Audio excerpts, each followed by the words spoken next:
নমস্কার, যুক্তি তর্ক সঙ্গে অর্কই আপনাদের স্বাগত। আপনাদের সঙ্গে আমি অর্কপ্রভ সরকার। রেড রোডে ধর্ণা অবস্থান মঞ্চ থেকে মুখ্যমন্ত্রী কয়েকদিন আগেই ঘোষণা করেছিলেন যে 21শে ফেব্রুয়ারি ভাষা দিবসের দিন বাংলায় 21 লক্ষ মানুষ যারা 100 দিনের কাজ করেছেন কিন্তু মজুরি পায়ননি, তাদের অ্যাকাউন্টে টাকা দিয়ে দেওয়া হবে। এখানে অনেকগুলো প্রশ্ন আছে। যে প্রথমে অভিষেক বন্দ্যোপাধ্যায় বলেছিলেন যে 50 লক্ষ স্বাক্ষর করে তিনি জমা নেবেন কেন্দ্রীয় গ্রামোন্নয়ন মন্ত্রীর কাছে, কেন্দ্রীয় সরকারের কাছে। রাতারাতি সেই সংখ্যাটা 21 লক্ষ হলো কি করে? আর 21 লক্ষ সংখ্যাটাও যে ফুল প্রুফ যে এরাই প্রকৃত উপভোক্তা, তার কি কোনো প্রমাণ আছে? স্ট্যান্ডার্ড অপারেটিং প্রসিডিওর চালু করেছে পঞ্চায়েত দপ্তর যে কিভাবে টাকাটা দেয়া হবে। তাতে বিডিও থেকে পঞ্চায়েতের আধিকারিক থেকে শুরু করে এসডিও, এডিএম এবং ডিএম তারাও এর সঙ্গে যুক্ত থাকবেন।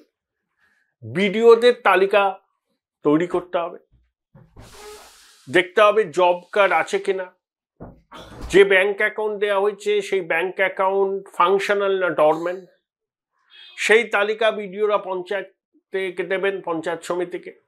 তারা ছানবিন করে তালিকাটাকে ফুল প্রুফ করবেন, তারপর আবার বিডিওর কাছে যাবে।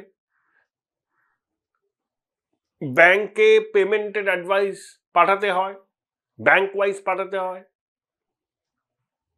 এসডিও, এডিএম বা ডিএম প্রয়োজনে যখন তখন স্যাম্পল র্যান্ডাম চেক করতে পারেন। এই প্রক্রিয়াটা 17 তারিখের মধ্যে শেষ করতে হবে। চোর পালালে বুদ্ধি বাড়ে।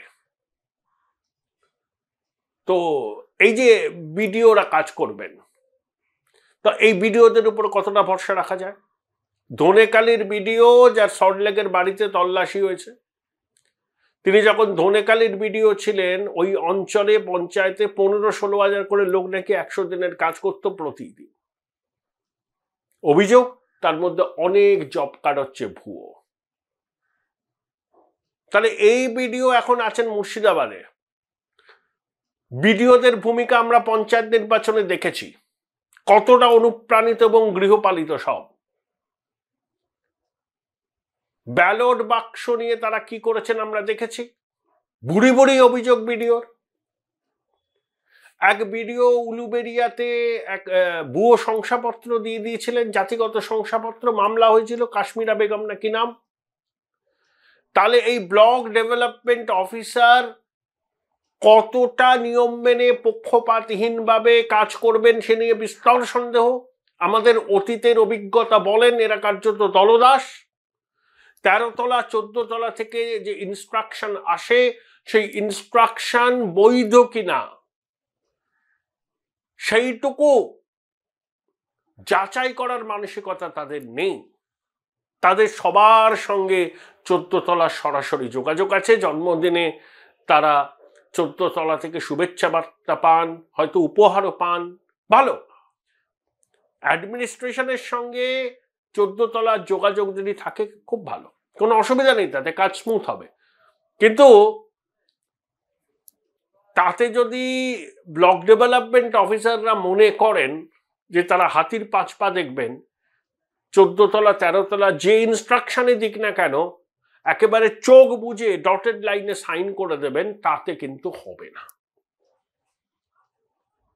মঙ্গলবার ইডি 100 দিনের কাজের দুর্নীতি নিয়ে রাজ্য জুড়ে অনেক জায়গায় অভিযান করেছে। অমনি তৃণমূল বলতে শুরু করেছে যে অমিত শাহ নির্মলা সীতারামনের সঙ্গে শুভেন্দু অধিকারী দেখা করে এলেন, এটা হচ্ছে প্রতিহিংসা। প্রথম কথা বলি, চিফ জাস্টিস জানিয়েছেন 300টার উপর অভিযোগ তিনি পেয়েছেন 100 দিনের কাজের দুর্নীতি।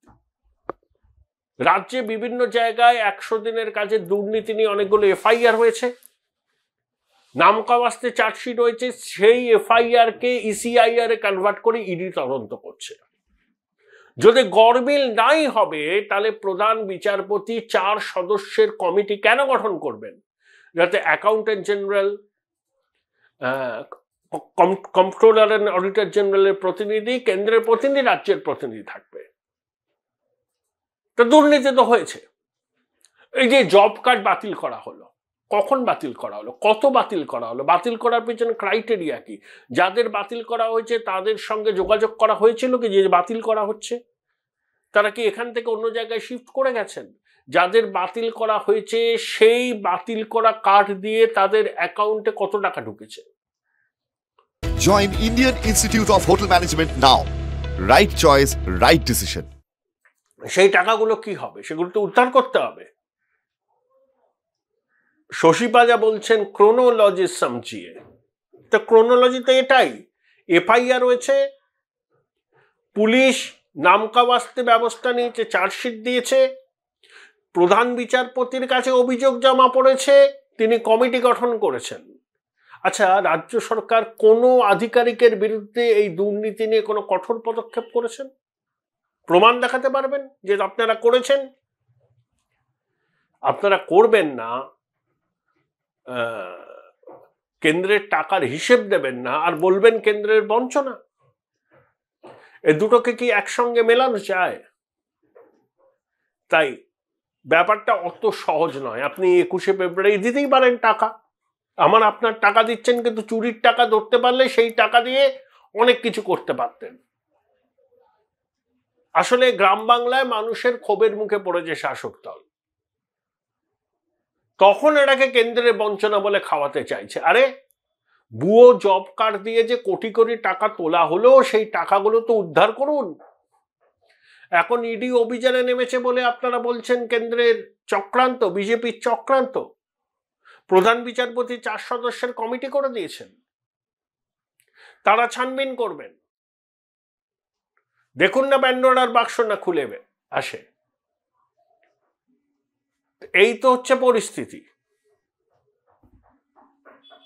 তাহলে এই পরিস্থিতির মধ্যে দাঁড়িয়ে সমস্ত কিছুকে বিচার বিবেচনা করতে হবে। 21শে ফেব্রুয়ারি মুখ্যমন্ত্রী দেবেন বলেছেন, তার আগে এসওপি বা স্ট্যান্ডার্ড অপারেটিং প্রসিডিওর তৈরি করার কাজ হচ্ছে, কিন্তু যাদের দিয়ে আপনি করাতে চাইছেন সেই ব্লক ডেভেলপমেন্ট অফিসাররা তারা কতটা পক্ষপাতহীনভাবে কাজ করতে পারে, তাদের বিরুদ্ধে বিস্তর ভুরি ভুরি অভিযোগ। সবার বিরুদ্ধে নয়, 90% বিরুদ্ধে অভিযোগ আছে। সদ্য সমাপ্ত পঞ্চায়েত নির্বাচনে তাদের ভূমিকা আমরা দেখেছি। তাহলে তাদেরকে বিশ্বাস করবো কিভাবে? এই প্রশ্নটা তো উঠছে। আর আপনি যদি টাকা দিতেই পারতেন, তাহলে এতদিন ধরে এই বেচারি লোকগুলোকে টাকাটা দেওয়ার ব্যবস্থা করলেন না কেন? যেই রাহুল গান্ধী ঘুরে বেড়ালো পশ্চিমবঙ্গে, অমনি আপনার মনে হলো যে এবার টাকাটা রিলিজ করা দরকার। আবাস যোজনায়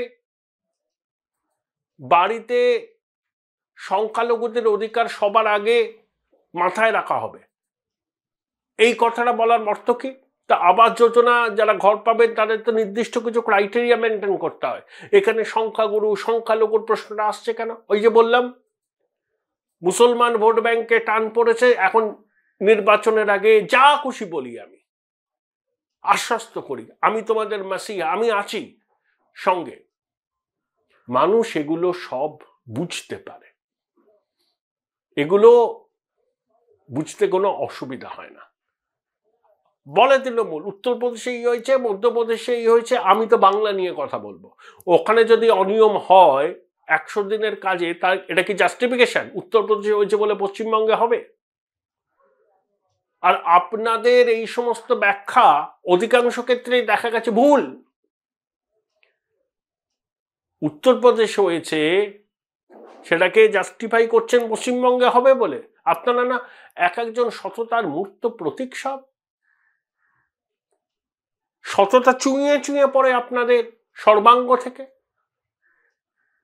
তাই উত্তরপ্রদেশ মধ্যপ্রদেশে হয়েছে জাস্টিফাই করছেন, তার মানে কি ওখানে হয়েছে এখানেও হতে পারে? অন্যায় কি? তবে 100 দিনের কাজ, আবাস যোজনায় কেন্দ্রীয় বরাদ্দ, এইসব নিয়ে জল অনেক দূর করা। 9 ফেব্রুয়ারি শুভেন্দু রাজভবনে যাবেন। ক্যাগ একটা সাংবিধানিক প্রতিষ্ঠান। রাজ্যপাল ক্যাগকে বলতে পারেন যে আপনারা রাজ্য সরকারের বিরুদ্ধে এফআইআর করুন দুর্নীতির অভিযোগে, রিপোর্ট না দেওয়ার অভিযোগে। কারণ রাজ্যপাল সুপারিশ বা অনুরোধ করতে পারেন একটা সাংবিধানিক প্রতিষ্ঠানকে। এই সিভি আনন্দ বোসকে নিয়ে কিন্তু রাজনৈতিক মহলে নানা গুঞ্জন। তিনি মমতা বন্দ্যোপাধ্যায়ের বার্তা বাহক হিসাবে কাজ করছেন, কখনো স্বরাষ্ট্রমন্ত্রী, কখনো জগদীপ ধনকর, কখনো অন্যান্য মন্ত্রীদের কাছে যাচ্ছেন, রাজ্যের প্রকৃত ছবিটা তুলে ধরছেন না। এবার শুভেন্দু বলেছেন যে তিনি প্রতিনিধি দল বিধায়কদের নিয়ে রাজভবনে গিয়ে অনুরোধ জানাবেন যে সাংবিধানিক প্রতিষ্ঠান ক্যাগকে সুপারিশ করুন রাজ্যপাল মন্ত্রিসভার বিরুদ্ধে এফআইআর করতে। প্যাচে পড়ে যাবেন রাজ্যপাল, তখনই তো বোঝা যাবে যে তিনি শান্তিকক্ষ খুলুন, ভিক্টোরিয়ান স্টাইলে ইংরেজি বলুন, এখানে ওখানে ছুটে যান, তার সদিচ্ছা আদৌ আছে কি দুর্নীতি রোধ করবার জন্য সেটা কিন্তু বোঝা যাবে। তার ভূমিকা কি হয় এই বিষয় নিয়ে সেটা উপর নজর রাখলে।